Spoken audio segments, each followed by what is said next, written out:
Good afternoon, everyone. My name is Robert Gonzalez, SES Director of Operations and Administration, and I will be providing assistance for today's SES Dean's Lecture Series. Today's lecture will last approximately 45 minutes, followed by a Q&A. You may submit questions at any time during the presentation, being the Q&A function at the bottom of your screen. Please note that the chat and raised hand functions have been disabled for this webinar. I will be moderating the Q&A, and similar questions will be combined to make the best use of the time available. If you are experiencing any technical issues with this webinar, please email zoom@stevens.edu or call the Stevens User Support Services hotline at 201-380-6599. Now, please welcome Jean Zhu, Dean of the Charles V. Schaefer Jr. School of Engineering and Science, who will introduce today's speaker. Jean?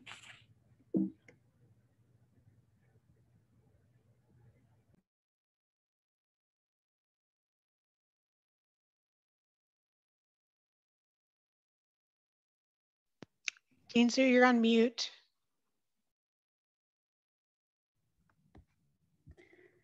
Sorry. Thank you, Robert. Good afternoon, everyone, and thank you for attending the 2020 SES Dean's Lecture Series.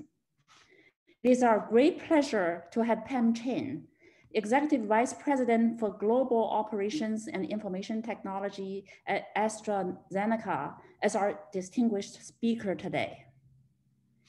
Pam joined AstraZeneca in 2015 as the Executive Vice President, guiding the company's manufacturing, supply chain, procurement, and IT across 18 countries, and leading a team of over 19,000 people.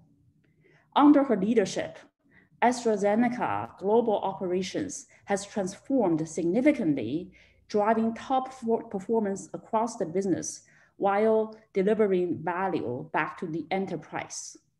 The next phase of transformation includes the convergence of operational excellence and digital innovation, building the factory of the future. Before AstraZeneca, Pam spent 18 years in global manufacturing, supply chain, and commercial roles at Merck, which is called MSD outside US. As president of MSD China, she was responsible for MSD's entire business in China, sales and marketing, commercial operations, and oversight of manufacturing and research and development. Prior to that, she was head of global supply chain management and logistics for Merck and led the transformation of Merck supply chains across the global supply network. Before joining the biopharmaceutical industry, Pam worked in engineering and project management roles at Universal Oil Products, Union Carbide Corporation, and GAF Chemicals. In addition to her executive role at AstraZeneca, Pam is a non-executive director for the board at Smith Group PLC. Pam holds bachelor's and master's degrees in chemical engineering from Stevens Institute of Technology and an MBA in marketing from Pace University. On April 6, 2019, Pam was honored at the 6th Stevens Awards Gala, where she received the International Achievement Award. Please join me to welcome Pam. Pam. Thank you very much, Dean Zhu. Just so that set the record straight, I started when I was 10 years old. Because just listening to you, I feel old. Anyway, hello, everybody. It's lovely to be here with you all. And Dean Zhu, thank you for the opportunity to speak today. Let me start by saying we are absolutely living in an unprecedented time, and we are living our lives very differently than 7 months ago. We are now speaking of new norms and wondering what life after the pandemic would be like. We don't seem to be able to go through a single day without mentioning and thinking social distancing and wearing of masks. So the good news today is I'm not going to be bringing politics into this presentation, as there are plenty of politics happening around us nowadays. We'll focus on COVID-19 and our responses. Next slide, please, Robert. As of yesterday, nearly 40 million people have been infected with COVID-19 around the world, and over 1.1 million people have died from it. As I prepare for this presentation, I have been updating these numbers, and it is absolutely depressing to see that thousands of people continue to die from COVID-19 each day around the world. And yet life goes on for all of us. I gave a similar talk early in the October timeframe, and these numbers were 33 million. I think I remember 32 or 33 million at the time being infected and less than 1 million deaths. So just think about it, less than a month, 20 some days, we've increased 7 or 8 million of infectious rate, as well as over a couple of 100,000 of death. Next slide, please. No part of the world has been left untouched. I think we have all been underestimating the complexity of the problem. I remember back in late January when this first broke in China.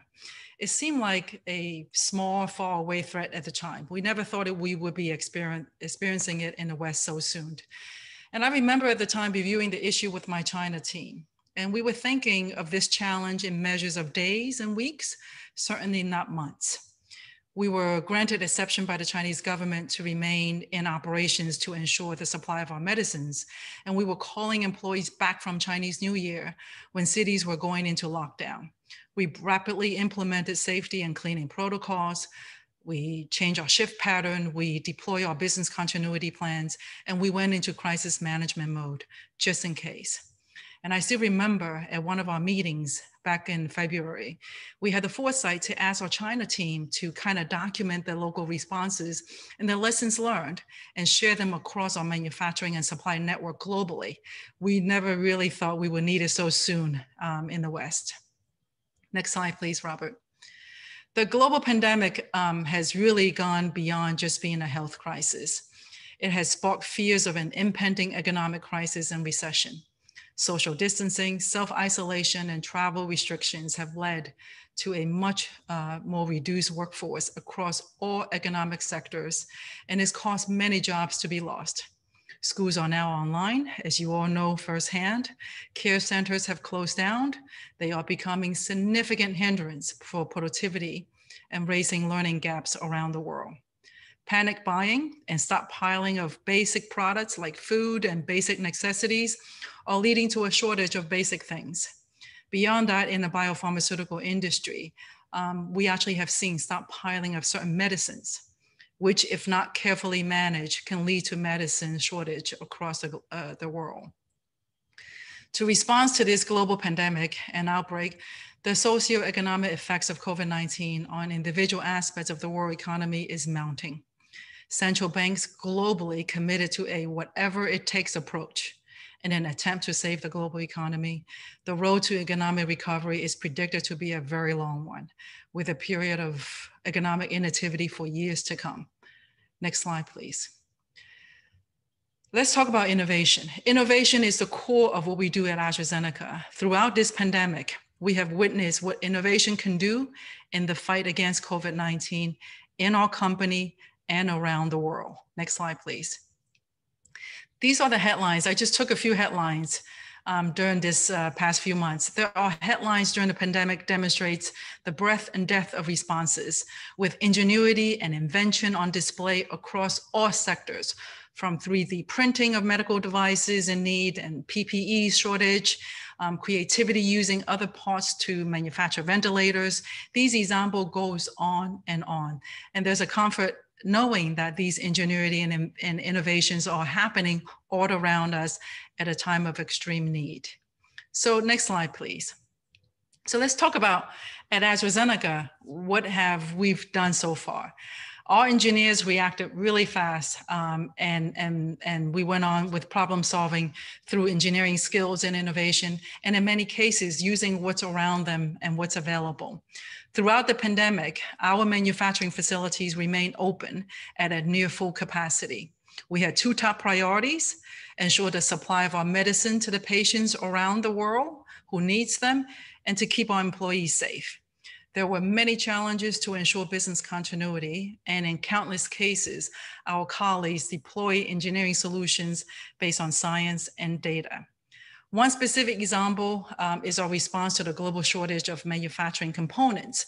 So you can imagine, because of COVID-19, many of our suppliers had shortages of major components, for example, because of workforce reduction and demand surges.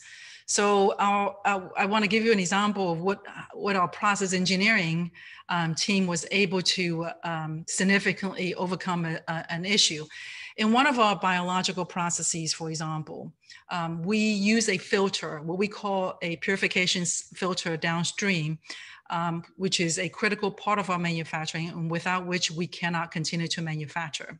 That particular filter was on short supply, right? We just couldn't get enough, and we were at risk of having to abort and terminate our production. Our process engineering teams came together, and they significantly extended the usable life of this particular filter by doing something quite innovative, right?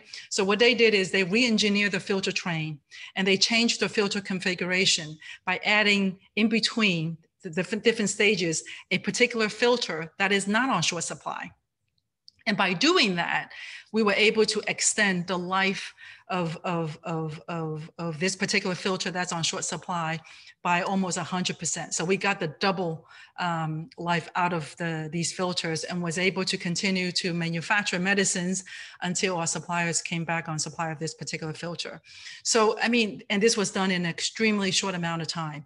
So it's just a quick example to tell you how ingenuity and innovation, engineering skills can really come and help here. The other thing is we use 3D printing to print a simple device that you can mount to the door handles to allow you to open the doors with your arms instead of hands. And actually, you can actually buy these devices on the market now. But we had implemented this in March and April timeframe across our facilities to make sure that we reduce infection rate. Hand sanitizers were also in short supply, if you remember.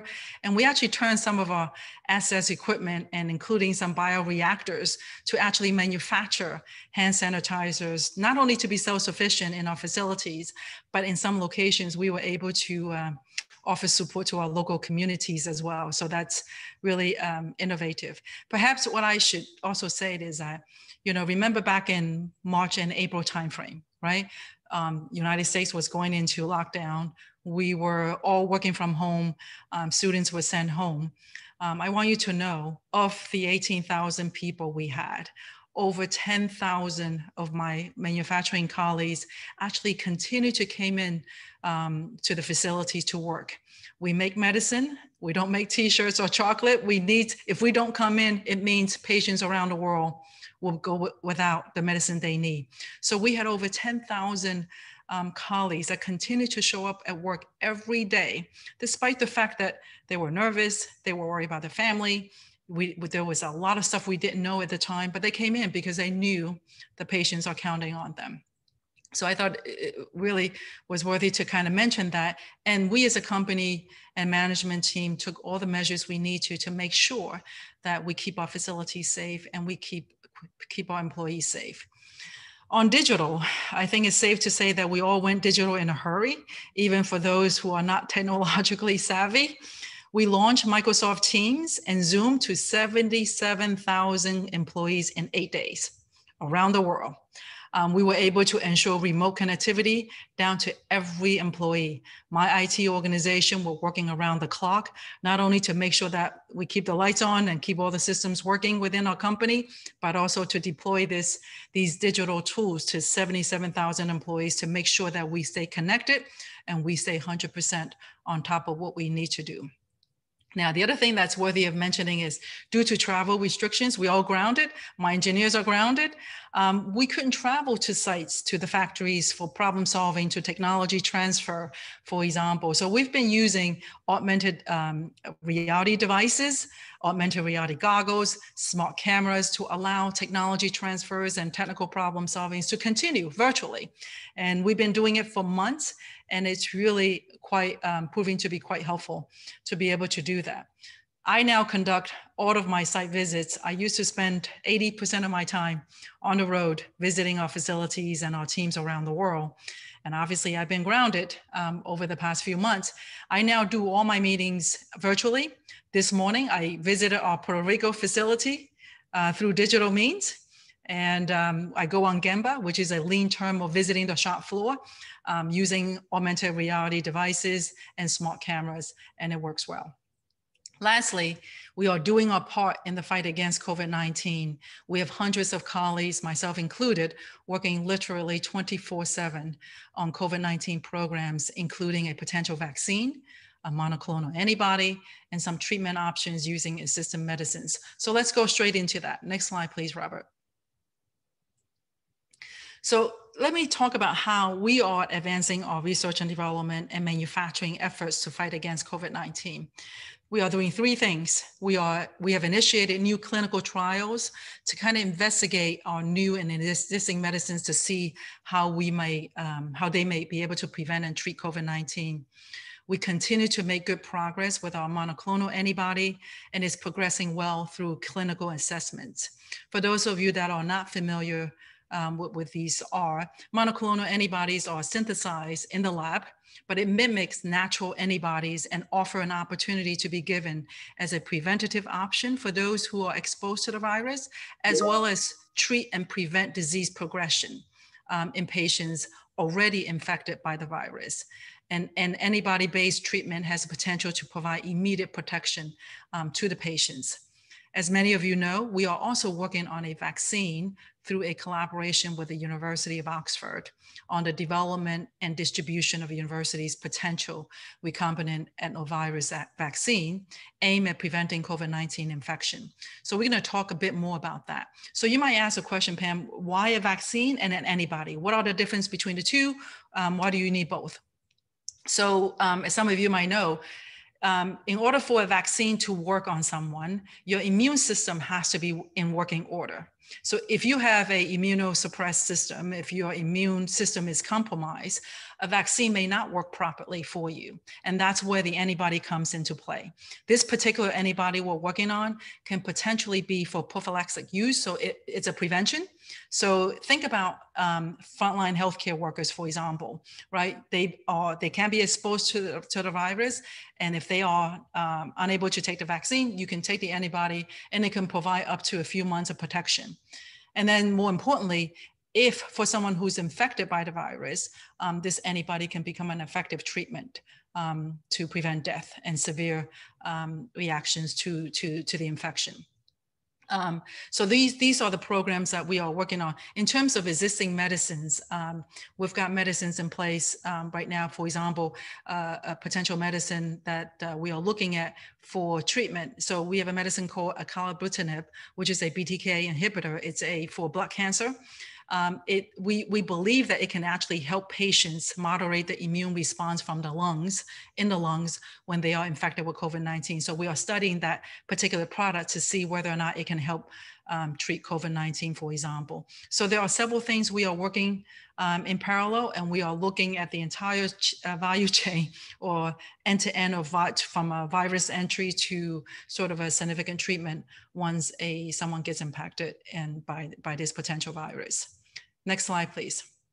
So let's talk about the vaccine. I know this is a topic of huge interest to a lot of people. So it's a very complicated matter.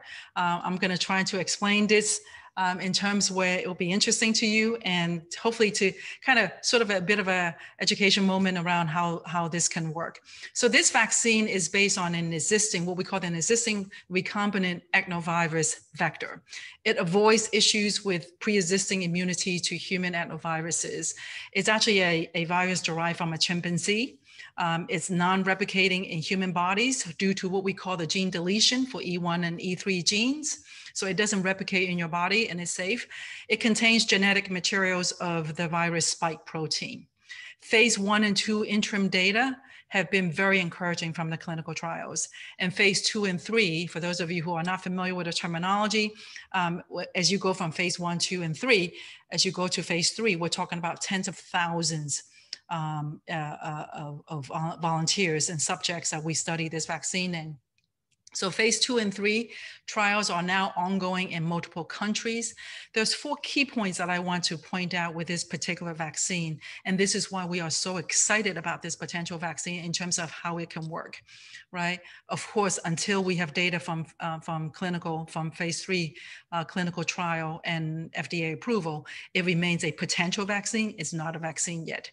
So what we have seen so far, 4 things worthy of mentioning. We see a very robust immune responses against the virus, right? So when we conduct these trials, we inject a healthy volunteer with this potential vaccine, and we look for what? We look for a strong immune response, right? So that's an indication that the vaccine is working, right? So we see robust immune response against the virus. We also see both rapid antibody and T cell responses. And T cell are the type of cell that protects you against infections. We also see, number 2, we also see neutralizing antibodies, neutralizing activities.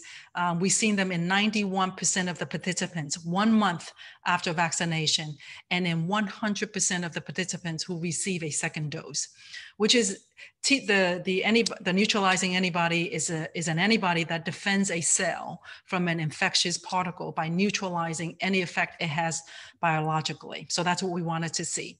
T cell responses was induced in 100% of the participants, peaking at day 14 and maintained 2 months after injection. This particular vaccine also was well tolerated with transient, local, and systemic reactions comparable to previous trials and other adenoviral vector vaccines. So these 4 points give us an indication. There's an strong immune response, there's T cell response, there's neutralizing antibody activity, and it's safe. And these are the things that we look for in clinical trials before we decide whether or not it's an effective and safe vaccine. In the meantime, we've been working very hard in the manufacturing and supply spaces. As you can see here on the right-hand side of this chart, for those of you who are chemical engineering students, these are the things that one of these days you might be dealing with. So what is that manufacturing process? So we start with fermentation with a human cell line, okay? And we put this in a bioreactor and we let infection, it replicates, take place. And then we harvest the cells, right? And what we call the drug substance. And then we go through a purification process, very elaborate purification process. And then we yield what we call the drug substance, which is the active ingredient, if you will. And then we take that and we formulate it and we fill it into multi-dose vials. And then when you go to your doctor, your clinics, when you have taken a vaccine, you see the doctor takes out the vial and they draw that and vaccinate you. That's exactly the presentation that it will come in. Now, the last thing I would talk about this is, as you know, some of you may know, development and manufacturing of vaccines usually takes years to do. I mean, I think the industry average is about 8 or 9 years or 10 years to go from a discovery, development, and manufacturing of a vaccine. So there's a lot of questions around how are we accelerating this into a matter of months or even a year? And how are we doing that? And you see on television, with all of the media and politics happening, there's quite a bit of noise around whether or not we're taking shortcuts. And I can tell you unequivocally, we are absolutely not taking shortcuts. We are following all of the safety protocols. There's nothing you can rush with this, right? The part we are rushing, the part we are accelerating is actually the manufacturing part. The reason we are able to do this in 12 months and 18 months instead of 8, 9, 10 years is by accelerating manufacturing. So typically what happens is we would not invest in manufacturing until we have data from the clinical trial that it's an effective and safe vaccine, because investment is north of $1 billion for these vaccines, right? But in this case, given the pandemic, we've partnered with governments around the world. We've partnered with many foundations. And basically we've decided to really invest at risks, right? To really be able to set up manufacturing even before we know that this is a potential vaccine. And this is why we are able to deliver this in such a short amount of time, without any shortcuts, without any sort of cutting the corners, if you will. Our goal here is that if the FDA, when the FDA approves this vaccine, we would have the commercial doses available, and we would have not lost a single day in bringing this potential vaccine to the people around the world. I wanted to raise this point because there's a lot of question going on in terms of the effort to accelerate these vaccines. Are we taking shortcuts? And I thought it's a golden opportunity for me to kind of address this question with all of you. So if you ever get asked, you are now educated, and you'll be able to give a very intelligent answer in terms of, no, we're not taking shortcuts. We're following all the safety protocols and measures to make sure the safety of vaccines and efficacy of the vaccines that we will ultimately launch for the global citizens, if you will. Next slide, please. So let me start with the next slide by saying, as a global citizen, I sincerely hope, and we at AstraZeneca sincerely hope, that multiple of the vaccines that we currently have in trial by multiple companies will work. It will take more than one company, and it will take more than one vaccine to truly make a difference at a time like this. We are continuing our effort to produce the vaccine on a larger scale, as I've said. From the very beginning, we as a company has said we will provide broad and equitable access of this vaccine around the world. This will not be a vaccine for the privileged. This will not be a vaccine just for the wealthy countries. On top of that, we've also said, we've committed that we will supply this vaccine at no profit during pandemic. So we are not in this to make a commercial benefit. We are in this because we believe it's the right thing to do. We believe this is the time where we step forward to make a difference in this pandemic. We remain true to that today, and we will continue to work with governments and other organizations around the world to ensure fair and equitable supply. So far, my team and I, we've worked 24/7. We've stood up capacity that's capable of delivering 3 billion doses around the world. And we hope, and we are now, as we speak, are into commercial manufacturing already in parallel with clinical trial. We hope to have data later on this year or early 2021, and to make this vaccine available to those who needs it. Next slide, please. So in the spirit of racing against time, allow me to kind of share more color on the retrofitting of one of our internal facility for the vaccine program, where engineering solutions and passion to do our part have really guided us in creating what we call the formulation and filling capacity at one of our internal sites in the United States in record speed and efficiency. And for those of you engineering students, pay attention to this, because this is the exciting journey, career that's waiting for you. That's what we do in real life. And what we do in terms of harnessing the capability of engineers that we have within AstraZeneca is really making a difference at a time of critical need. So before I start to show you what we're doing, this part, what I'm going to talk to you about, is actually going to handle the formulation and filling. So it's going to take the active from the process I've walked you through. It's going to formulate it. It's going to fill it into vials that we will be ready and inspect it and package it and ready for delivery to the clinics and the hospitals, if you will. Next slide, please, Robert. So we undertook a project to repurpose what we call the sterile powder filling line into what we call a biosafety containment facility unit to fill liquids, right? Dedicated to this potential vaccine. It's a big deal because this potential vaccine is what we call the live virus operation. Anytime you introduce a live virus into a facility, you got to make sure that you are able to demonstrate containment so that there's no cross-contamination. And that's why we have to create what we call the biosafety containment bubble, where we can dedicate the line into this potential vaccine. We went from concept to construction in 2 weeks. We went from, it was a, I still remember, it was the best Mother's Day gift. No offense to my kids. It was the best Mother's Day gift I received this year. It was on Mother's Day where I gave the green light for construction. And we did that in 2 weeks. Construction complete in 10 weeks and qualification start in 21 weeks. All the while, we are still ensuring the continuous supply of medicines normally produced from that facility. And for those of you that are not familiar with manufacturing timelines and construction timelines, this would have taken 18 months.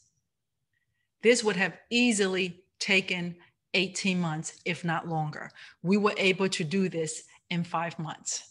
That's how amazing. And not to mention, we did it in 5 months in a pandemic where logistics, transportation, people were grounded, right? Really amazing.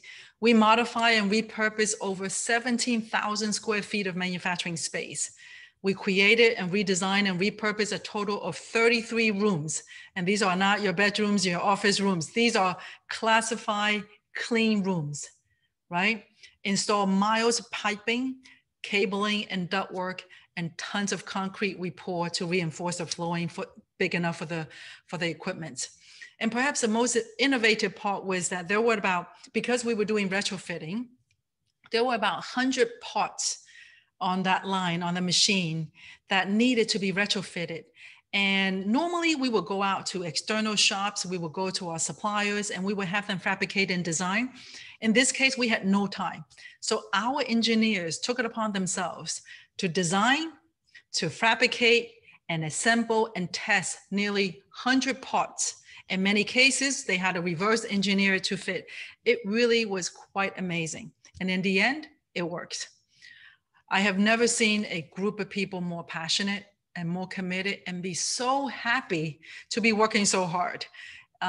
In summary, it's this amazing journey so far, and it is absolutely fantastic to see what smart and passionate engineers can do. And the neat thing is that we had decided to put cameras up in the facility. It was a sort of a drop of a hat decision. We said, you know what, let's just put some cameras up in the facility to kind of record this moment. We don't know what's going to come out of it, right? But let's put some cameras up and record these moments. And we had multiple cameras in the facility 24/7. It was a 24-hour operations in demolishing the facility, reconstructing, bringing the equipment, assembling.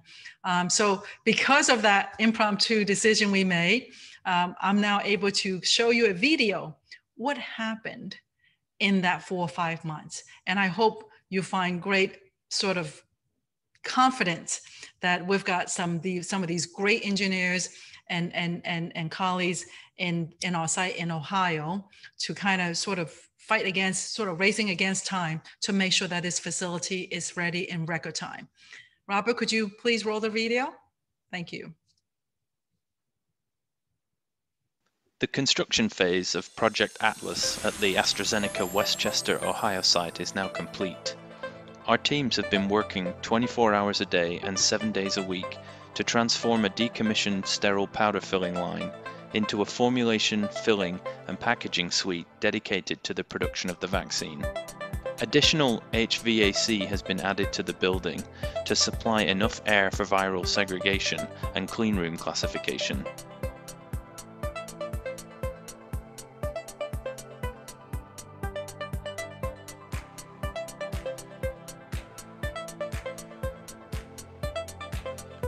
A new formulation suite has been built in a previously unclassified space. The new suite is a Grade C cleanroom that is surrounded by airlocks to contain the virus from the rest of the facility.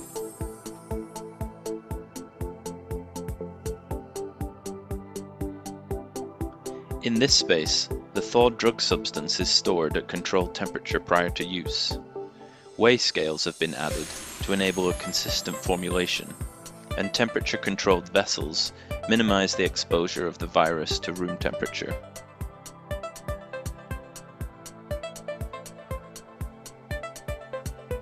Once formulated, the material will be sterile filtered into the filling room.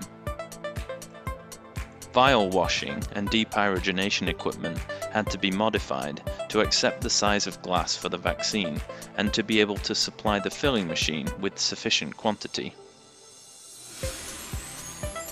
Like the formulation room, the aseptic filling room had to be surrounded with additional airlocks to create the biobubble that contains the virus. The filling machine had been dormant for 3 years since it was last used for powder filling, and has now been modified to fill approximately 150 vials of vaccine per minute using the new 10R vial. At the end of batch processing, all reusable parts used in filling or formulation will be treated in a newly created decontamination area. Here, parts will be decontaminated of virus before they flow back into the shared space for reprocessing and reuse. An entirely new visual inspection and packaging space was needed for the project. To support the weight of this equipment, the flooring in parts of the area needed to be strengthened with deeper concrete.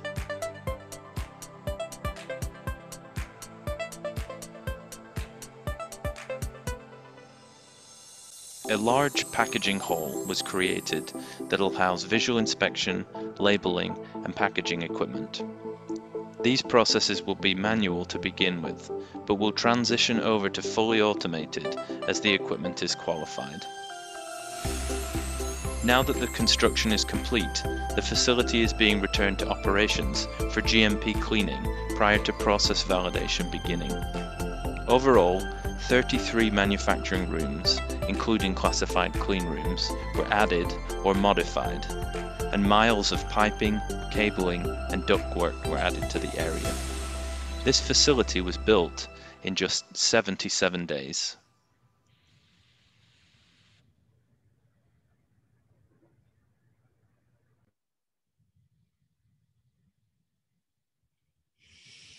Thank you, Robert. Next slide, please. Hopefully you guys enjoy that video, that this is real life, what's happened over the past few months in our facility. And if you think that's fantastic, fascinating, we've got 30 partners who are doing the same around the world to make that 3 billion doses of this potential vaccine. So in closing, this is my last slide before Q&A. There's a lot we don't know. But one thing we do know is that life will be very different after the pandemic. I continue to believe innovation and resilience will be key moving forward. Digital and virtual will be here to stay. We will all travel less. I hope to travel less. Flexibility will increase in how we work, where we work, and when we work. Network resilience and remote connectivity will be more important than ever. Along with it, cybersecurity. However, our world will change. Our industry and our company will remain focused on advancing drug discovery and delivering of innovative medicines and solutions to those in need. Thank you very much for the opportunity to speak with the Stevens community today, a very special place in my heart.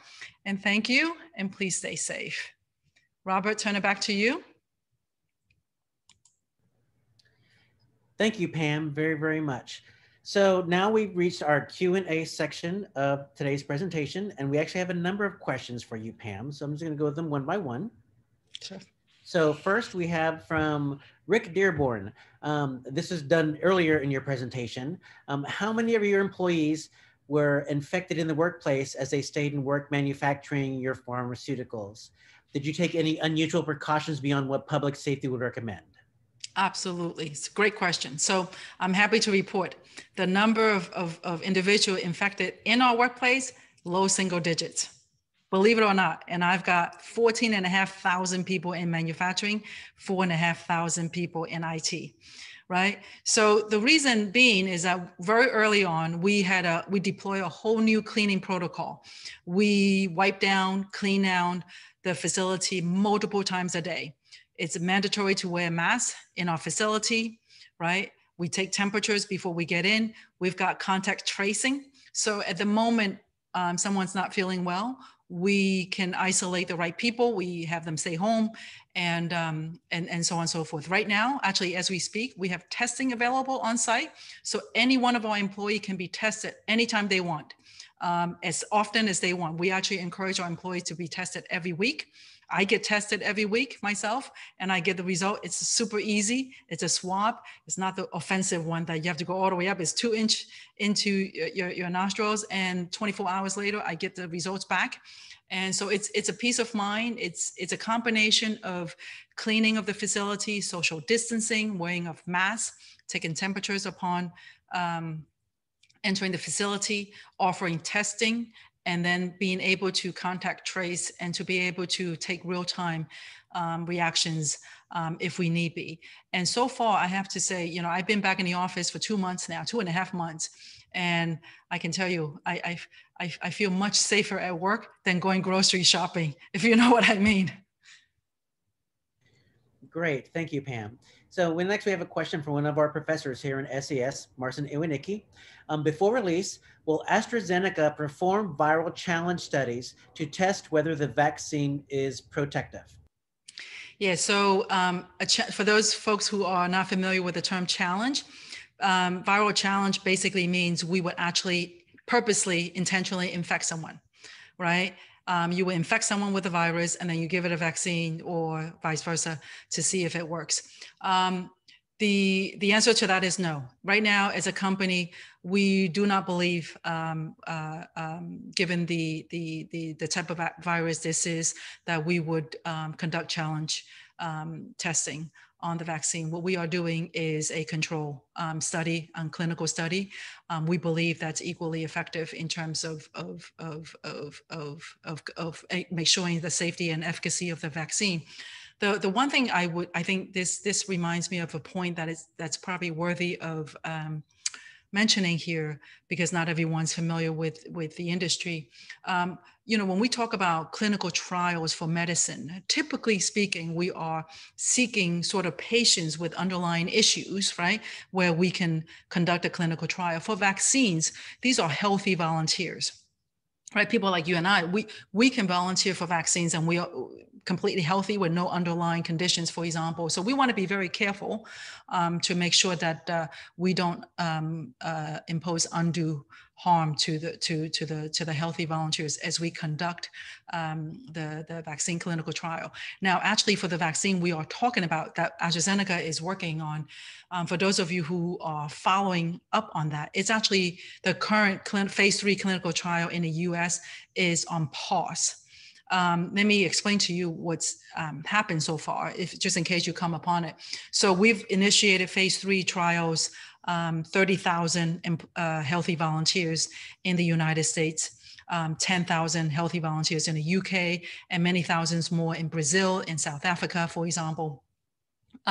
It's routine. So we paused the vaccine, the clinical trial about 2 or 3 weeks ago because we had what we call the adverse event, right? An adverse event is effectively someone who took the vaccine had a significant reaction to the vaccine. Now, typically, you know, if you get a sore spot, you get a bit of a fever, you overcome it. That's not what we call the adverse event.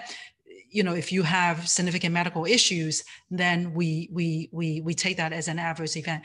And the reason we pause the trial is actually the right thing to do, to be honest with you, because these are healthy volunteers.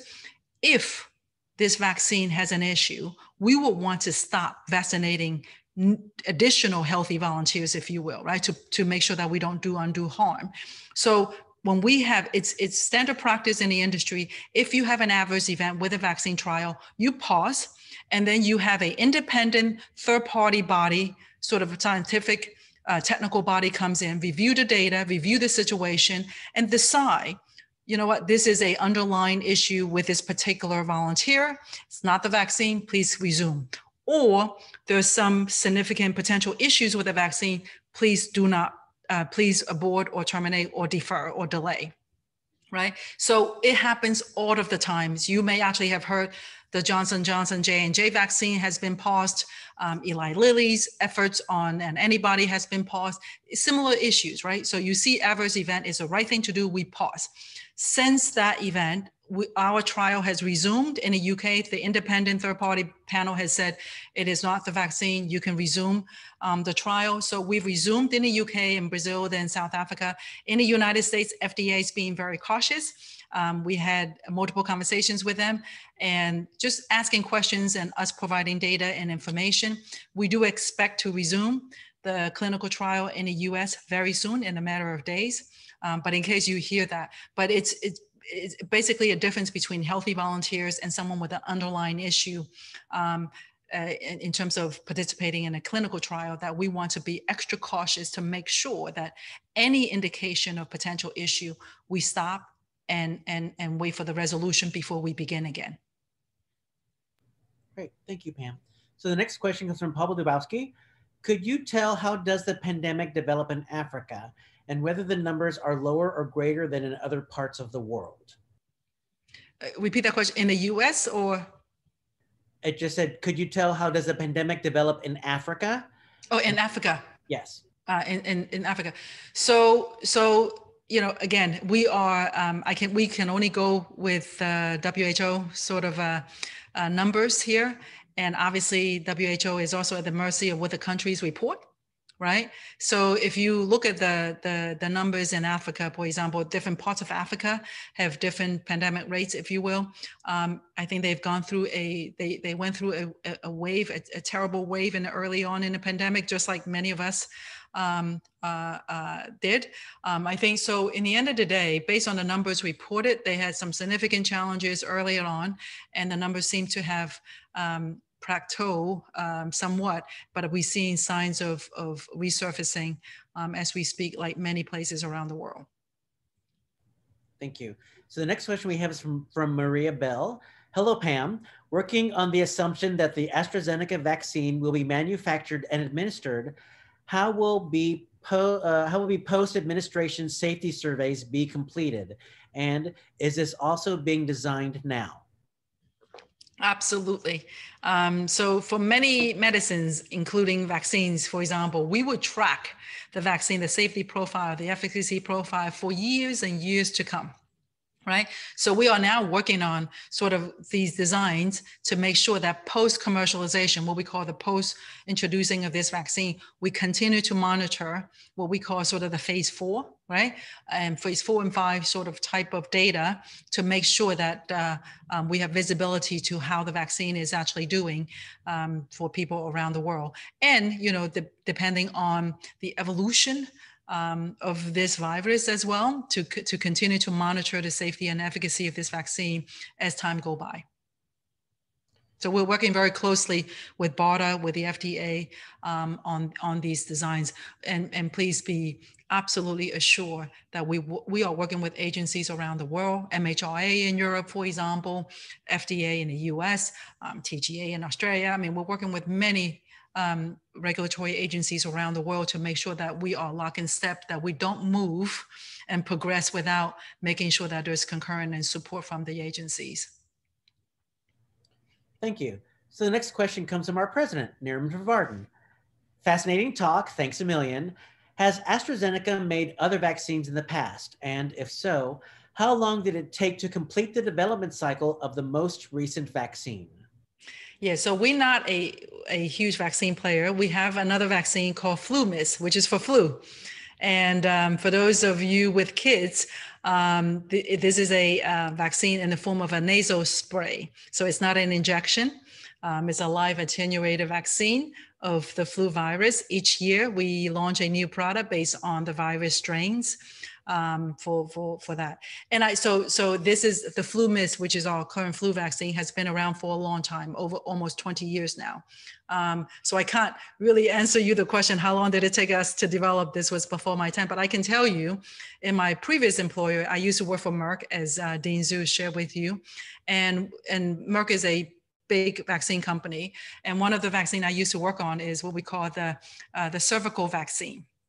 Gardasil, for example, it's a cervical cancer vaccine, and it took 8 or 9 years in development and significant manufacturing capabilities and investments to get it to the market when it was developed. So it does take a significant time, and it's very expensive in terms of conducting clinical trials and gathering data and building the capability and capacity. And I think the difference this time during this pandemic is that, you know, not public and private coming together. So the governments and private companies are coming together and holding hands.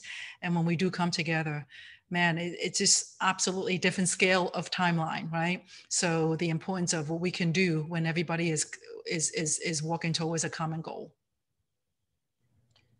Thank you. So our next question is from one of our students, Angel Segura.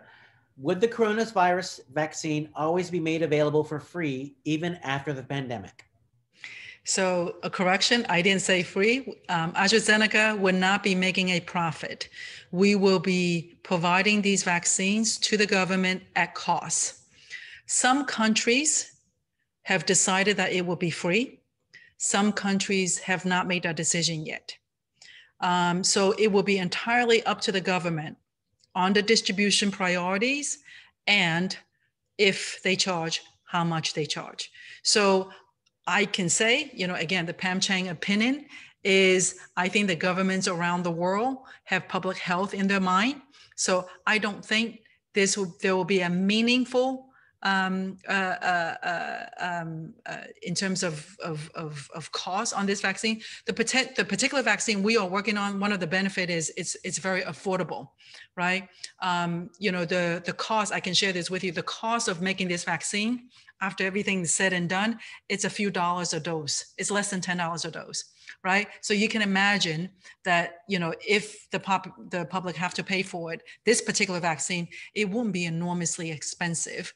The other thing is, what's important to remember is there are other vaccines out there, for example, Moderna, and different companies have different vaccines out there. If it's on a different technology platform, it can actually be much more expensive. But the platform that we are on is actually a very affordable, inexpensive, and we have a lot of experience with this platform. So therefore, the cost of it is fairly low. What's going to happen in the United States will be entirely dependent on the US government. We will not be involved in the decision of prioritizing. Another frequently asked question is, okay, when am I going to get it, right? Who's going to get it first? And we as a company, we will not be in a position to prioritize for the government on who gets it first. Our belief is the vulnerable population have to go first, right? The vulnerable population, the healthcare workers, the frontline workers have to go first. It makes the sense. And then the healthy population, if you will. But that decision, it will be made by the government. Our job is to have the vaccine completely ready and transfer to the government for distribution. Thank you. Now we have another question from one of our faculty members, Henry Du. Great talk. Could you comment on the role of AI in your vaccine development work? Oh, it's a fantastic question, to be honest with you. So we artificial intelligence and machine learning is big with us. So we are, Ding Zhu mentioned factories of the future. This is what I also call the smart factory. So we are now incorporating artificial intelligence, machine learning, augmented reality, robotics into our facilities, and to really make sure that we connect the machines on our floors and have real-time data, right, that we can make decisions on, and making sure that we have connected devices to ensure that we are allowing the artificial intelligence, machine learning to kind of really enhance what we do on our shop floor. In the vaccine, this potential vaccine program, because we've been moving so fast, I would say we've been moving in enormous speed. We are using robotics on the floor. We are using a bit of machine learning around the data analytics for now. There's quite a bit of release testing. There's quite a bit of product testing that has to be done. So we are now looking to use sort of what we call the data platforms, if you will, to kind of connect up, not only within a site, but also across the sites as well. So once this vaccine is proven effective, I can imagine scaling up of this thing will absolutely be leveraging what we call the digital solutions and digital innovations so that we can scale at pace. Thank you. So the next question comes from Brianna Chung. What is your biggest takeaway from this entire process? Is there anything that you have learned and will continue to apply to future situations outside the pandemic? Speed. And for those of you who know me, I run an incredible speed all my life. And I never thought this kind of speed is possible. If you asked me 7 months ago that I can build a facility in less than 5 months, no way, right? So I think one of the biggest takeaways is it's amazing when you can converge innovation, technical skill sets, and this common goal, right? So when you have a common goal, when you bring really smart people together, really smart engineers together, wonderful things happen. And I think the lessons learned for me, and I'm having this conversation with my team is, you know what can we harness? Never let a crisis go to waste, right? So what can we harness from this experience, from this pandemic, that we can actually keep for good, right? Speed, simplifying what we do. For example, driving innovation, taking risks. Some of these things I think are very, very valuable across the organization and across the industries as well. And quite frankly, for the government, right? You think about, I've never seen our government. I've worked with the US government more over the past few months than my entire career. I was just on a phone with BARDA and Operation Warp Speed actually yesterday. The government's moving fast. Apart from all the things that you see on television and in the news, there are a group of people who are working really, really hard from the government with the private sector and making sure that we are moving at pace. So there's a lot of lessons learned from the government as well, I think. I hope that we can move at pace in the public sector as well. Thank you. So I think we have time for one more question. And we have a number of questions still left, but I think we have time for one more. So this is coming from Parker Petroff Rims. Some scientists believe that a vaccine may only provide protection from the virus for a few months due to the discovery of different strains of the virus. How long do you believe that your vaccine can protect us? And would you expect us to need to receive multiple vaccines from different companies to cover us from all the strains? Very good question, actually. So if I'm honest, I would tell you all that stuff. That's why we do the clinical trial, right? So we are conducting the clinical trial to get the right data so that we can make a database, science-based decision. However, I can share with you what I know now. We believe this vaccine. So first of all, back up. I don't think you're going to need multiple vaccines to protect yourself against a virus. These vaccines are designed to do the similar things to protect you against COVID-19 virus. So you need one of them, most likely. However, it's likely that you would need a booster every year or every 2 years, right? So right now we are, and then the other question is it 1 dose or 2 dose, right? So do you take a dose on day 1 and then come back for a follow-up dose several weeks later? And then does that protect you for a year, 2 years, or forever? We don't believe it's going to be forever, given the nature of this virus. We think this is going to be either a 1 or 2 dose vaccine that will protect you for 1 to 2 years. And then ultimately it becomes like a flu vaccine, if you will, where you continue to do that on an annual, some type of regular basis, measured in a year or 2. That's what we're thinking about.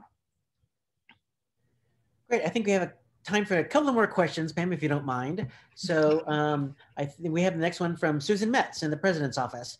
I believe you mentioned that this was a 2-dose vaccine. Is that correct? And what is the storage requirement for the vaccine?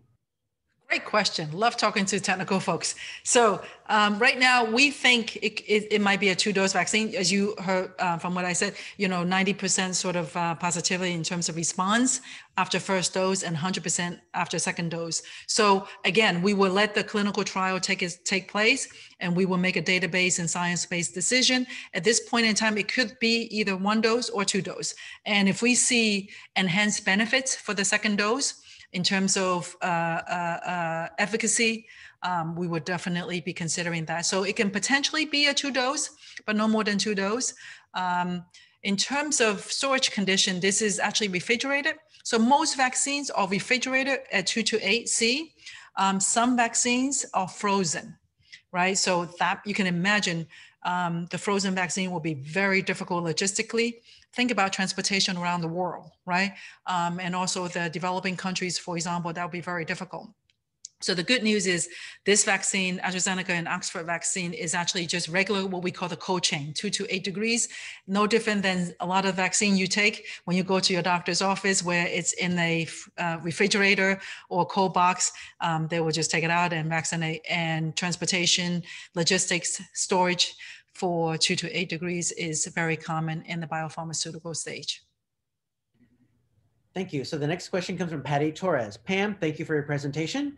Since you are a Stevens alum, what is a skill set that you gained from Stevens that has helped you in your impressive career? Oh, thank you very much. I have to say, I wouldn't be who I am if I didn't go to Stevens. And I'm not saying this to flatter President Farardin or Dean Zhu here. I'm saying this because I genuinely believe in it. What Stevens taught me, and many moons ago, I was at Stevens, but I think what it taught me was really this ability to solve problems, right? Having that resilience. You know, you see a problem, you don't shy away from it. You see a problem, you solve it. And being creative, being innovative, and that problem-solving skills stay with me every job I've had in my career. And I've been very fortunate to be on the technical side as well as the business side. Dean Zhu shared with you that I was actually 5 years in what I call the dark side, in the commercial side. I was actually running a company inclusive of sales and marketing and research and manufacturing.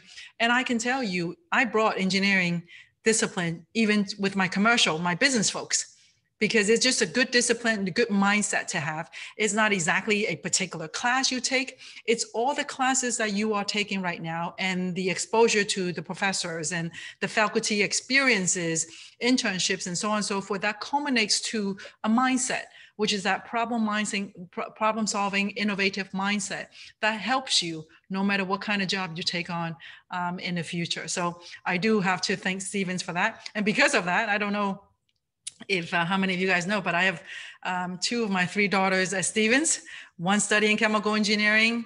Brianna, she's actually going to be a senior. She's already a senior. I'm sorry, Brianna. COVID-19 throws everything in the air. She's a senior. She's graduating next May, chemical engineer. And Catherine's a sophomore in quantitative finance. So I love it so much. And my nephew, who's also a chemical engineering student, Austin, is also at Stevens. So if I didn't love it so much, I wouldn't be putting all the folks that I care so much about at the university. So.